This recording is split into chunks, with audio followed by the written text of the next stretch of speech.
En fait, l'idée, c'est la rencontre entre des employeurs et des chercheurs d'emploi.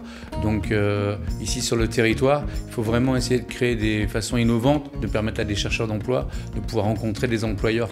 Et là, l'idée ici à Solaris, via le Full Job, c'est de permettre à des chercheurs d'emploi, déjà, de prouver leur capacité à être hospitaliers. Donc c'est eux qui invitent des chefs d'entreprise à venir déguster un petit peu les petits plats qu'ils ont préparés.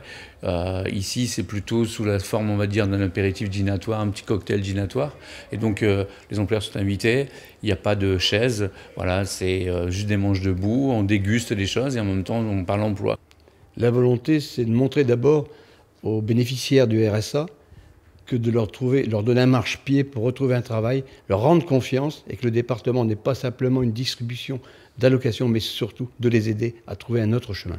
On a eu des employeurs actuellement qui avaient un besoin bien affiché d'emploi et on va pouvoir jouer le jeu avec eux. C'était le but de la réunion, c'est de les mettre en connexion.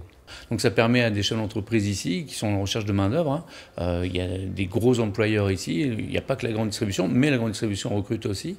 On a Planétaire qui vient de s'installer aussi. C'est un gros complexe de loisirs qui prend vraiment une grosse place en termes d'employabilité. Dès le départ, il y avait déjà encore 70 postes recherchés. Donc c'est vraiment intéressant pour nous. Bancolac aussi, qui cherche des agents de production, des techniciens de maintenance. Donc ces gens-là recherchent en permanence des employés.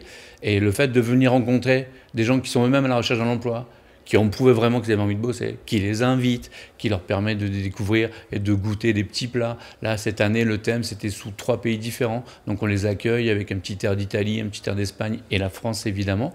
Et donc on discute, voilà, et on essaie de faire ça aussi, de ne pas bloquer l'employeur trop longtemps.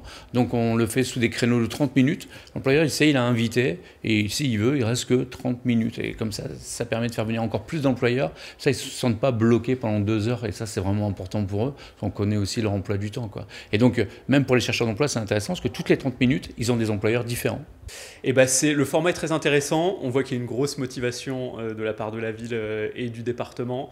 Et donc, c'est très agréable. Nous, de notre côté, on a ouvert le 18 décembre 2024. Donc, l'effectif est constitué, mais il y a évidemment quelques personnes qui peuvent quitter l'entreprise parce qu'elles déménagent ou pour d'autres raisons familiales. Et donc, c'est toujours intéressant d'échanger avec des deux demandeurs d'emploi. Alors, chez Planétaire, on a 2 gros pôles. On a un pôle jeu. Donc là, c'est essentiellement de l'accueil et du conseil client. Et on a aussi un pôle restauration qui est assez important, avec 3 restaurants. On a du snack, un buffet de cuisine française et un restaurant italien. Et donc, on cherche également en cuisine, on cherche en salle aussi. Et après, donc, comme je le disais, de l'accueil des clients, du conseil pour les clients. Donc on est 50 temps plein avec des CDI et ensuite pendant les vacances on monte à 35 et 40 voire 40 étudiants qui viennent compléter l'équipe. Donc il y a des semaines où on est 80 ou 90 personnes à travailler. Je travaille, on est un entrepôt qui livrons tous les magasins Carrefour sur toute la région Nord en produits frais, fruits et légumes et surgelés. On fait en sorte de répondre toujours favorablement quand on le peut par rapport à notre organisation et nos plannings parce qu'on est très investi pour pouvoir intégrer en fait des jeunes par le biais de l'alternance, les accompagner, les faire monter en compétences. Ça fait vraiment partie de nos priorités. On travaille en lien avec le département sur plusieurs actions. On a notamment la nouvelle expérimentation sur les activités, temps d'activité des bénéficiaires du RSA. Mais on avait aussi un autre dispositif aussi en lien avec le département qui s'appelle Accompagner autrement. Donc on a, nous, des bénéficiaires du RSA qui fréquentent la structure parce qu'au départ, ils sont un peu obligés de venir. Puis tout compte fait, ils s'aperçoivent qu'ici, dans un centre social, nous, le lien social et le vivre ensemble, c'est capital. Et donc, très vite, ils reprennent confiance en eux, ils se sentent bien, ils se sentent chez eux. Et ça, c'est vraiment important pour nous de créer cette atmosphère-là. Et derrière, une fois qu'on a brisé déjà la glace, on peut mettre en place des choses plus facilement. Donc on travaille avec des partenaires, France Travail nous envoie du monde, mais aussi la MDS, la Maison département Solidarité, et donc tout le service RSA, avec Grégoire Pavie, etc. Voilà, c'est des gens avec qui on bosse régulièrement. Je pense qu'on a au moins un échange par semaine. Ils nous envoient du public, et à nous de fidéliser ce public au début, plutôt sur le thème de la convivialité, de la remise en confiance, et puis la confiance en soi. C'est vraiment pas facile pour des gens qui sont coupés de l'emploi depuis des années. Et progressivement, on voit bien que aujourd'hui, des fois, on peut même avoir du mal à faire la différence entre un chercheur d'emploi et un employeur. C'est pas si simple que ça. Parce que le cadre s'y prête.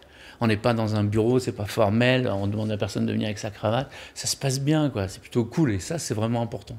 Parce qu'il y a peut-être aussi une barrière qui s'installe entre effectivement l'administration et les bénéficiaires du RSA, c'est de leur faire voir qu'on travaille pour eux et que pour eux, et que notre rôle c'est de leur trouver un emploi le plus rapidement possible.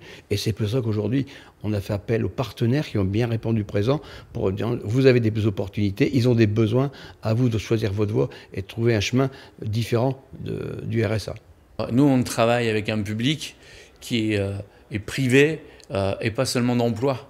Des fois, il suffit qu'il y ait une séparation dans le couple et qu'elle se soit mal passée. Il y a des traumatismes.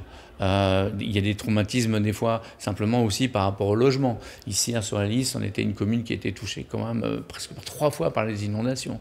Donc les inondations, elles ont eu lieu dans un quartier qui est le QPV. Donc on est dans un quartier prioritaire. On sait déjà qu'on avait des logements qui n'étaient pas forcément les plus salubres du monde. Et ce public, il a encore plus de difficultés en fait. On demande à des gens de rechercher un emploi, de traverser la rue, alors qu'en réalité... ils ne savent même plus où ils habitent, quoi, parce que leur logement, il n'existe plus. Nous, il a fallu gérer tout ça, là, en l'espace de même pas 24 mois, et quand même permettre à ces gens de ne pas oublier qu'ils doivent rechercher un emploi. Donc c'est pour ça que la confiance, l'ambiance et surtout la bienveillance, c'est vraiment important dans notre métier. Je pense que c'est comme ça que les gens s'y retrouvent. Donc il faut vraiment faire attention à ça. Et effectivement, mon boulot, c'est pas de dire il suffit de traverser la rue, mon gars, du boulot, il y en a partout. Non, d'abord, c'est pas si simple que ça. Puis surtout, il faut être bien, quoi. Il faut avoir confiance déjà en soi pour pouvoir récupérer un emploi. Donc c'est pas si simple que ça pour les gens. Et ça, c'est vraiment le taf de notre structure avec tous nos partenaires.